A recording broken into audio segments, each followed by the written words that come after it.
আপনারা দেখতে পাচ্ছেন যে ভাই চরমনাইয়ের ভাই বাতাস করতেছে, যে আসলে এটা কত একটা চমৎকার দৃশ্য। এরকম ভ্রাতৃত্বের বন্ধন আসলে খুঁজে পাওয়া খুব কষ্টকর। আপনারা দেখতে পাচ্ছেন যে চরমনাইয়ের হাত পাকা জামাত ইসলামকে বাতাস করতেছে এবং এই বাতাসের মাধ্যমে ভ্রাতৃত্বের বন্ধন ফুটে উঠতেছে। আচ্ছা ভাইয়া, এক সাইডে জামাত ইসলাম, এক সাইডে চরমনাই, এই যে একটা ভ্রাতৃত্বের বন্ধন আপনার কেমন লাগছে? আলহামদুলিল্লাহ, অনেক ভালো লাগছে, মাশাআল্লাহ। এইরকম সবসময় করতে চাই আমরা। সামনের নির্বাচনে কি একসাথে একটা প্ল্যাটফর্মে থাকতে চান? ইনশাআল্লাহ একলগে নির্বাচনে থাকতে চাই, ইনশাআল্লাহ। আমার আমিরের কথা এটাই, একলগে ঐক্য হয়ে নির্বাচন করতে চাই, দেশ করতে চাই ইসলামের জন্য।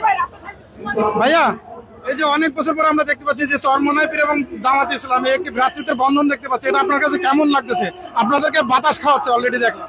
আলহামদুলিল্লাহ, ইসলাম তো শান্তির বিষয়। তা আমরা তো আসলে যারা সোনারা ইসলামের জন্য আসছে, আমরা ইসলামের জন্য আসছি। অবশ্যই এই বন্ধন একত্রিত হবে ইনশাআল্লাহ। আলহামদুলিল্লাহ। আর সামনের নির্বাচনে কি ইসলামিক দলগুলো একজোট থাকবে কিনা আপনার কি মনে হয়? ইনশাআল্লাহ আশাবাদী, সবাই এতে একত্রিত থাকছে।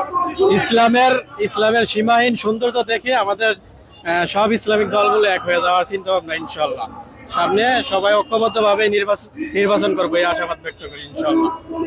আপনি কি যেন বলতে চাচ্ছিলেন? আমিও বলতে চাচ্ছিলাম যে আশা করি বাংলাদেশের স্বার্থে, দুর্নীতিমুক্ত বাংলাদেশের স্বার্থে এবং সৎ লোকের শাসন চাই, এই স্বার্থে সকল ইসলামিক দলগুলো একসাথে নির্বাচন করবে, ইনশাল্লাহ ভালো রেজাল্ট হবে।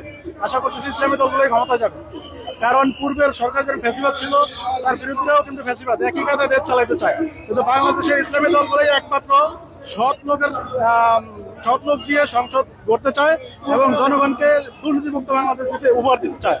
এটাই বাংলাদেশ ইসলামী দলগুলোর একমাত্র কামনা। এটা আশা করতেছি সেই লোকে আমরা সাকসেস হবো। হ্যাঁ, এবারে জোট অবশ্যই ইসলামের জোট, ইসলামের বিজয় হবে ইনশাআল্লাহ।